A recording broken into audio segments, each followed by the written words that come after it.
Hello viewers, welcome to my cyber point. আশা করি সকলে অনেক ভালো আছেন।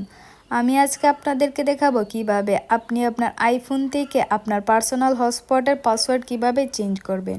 আইফোনের হটস্পটের পাসওয়ার্ড চেঞ্জ করতে না পারেন তাহলে আমারই ফুল ভিডিওটি দেখেন। আর আপনি যদি আমাদের চ্যানেলে নতুন হয়ে থাকেন তাহলে অবশ্যই চ্যানেলটি সাবস্ক্রাইব করে দিবেন। তো চলুন দেখিয়ে দিই কীভাবে আপনি হটস্পটের পাসওয়ার্ড চেঞ্জ করবেন। প্রথমে আপনি আপনার আইফোনের সেটিংস অপশনে চলে যাবেন। এইখানে আসার পর আপনার সামনে এরকম একটি ইন্টারফেস চলে আসবে। তারপরে নিচে দেখতে পারবেন যে পার্সোনাল হটস্পট নামে একটি লেখা আছে, এখানে ক্লিক করবেন। এখানে ক্লিক করার পর আপনার সামনে এরকম একটি ইন্টারফেস চলে আসবে। তারপর নিচে দেখতে পারবেন যে ওয়াইফাই পাসওয়ার্ড, এইখান থেকে ওয়াইফাই পাসওয়ার্ডের উপর ক্লিক করবেন। এখানে ক্লিক করার পর আপনি এখানে আপনার নিজের পছন্দের মতো পাসওয়ার্ড দিয়ে দিবেন।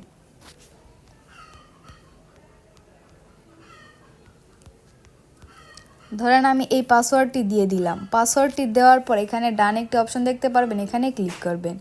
এখানে ক্লিক করলে আপনি আপনার ওয়াইফাই পাসওয়ার্ড চেঞ্জ করতে পারবেন। তো খুব সহজে এভাবে আপনি আপনার আইফোনের ওয়াইফাই পাসওয়ার্ড চেঞ্জ করতে পারবেন। যদি ভিডিওটি ভালো লাগে একটি লাইক দিবেন, আর আপনি যদি আমাদের চ্যানেলে নতুন হয়ে থাকেন তাহলে অবশ্যই চ্যানেলটি সাবস্ক্রাইব করে দিবেন।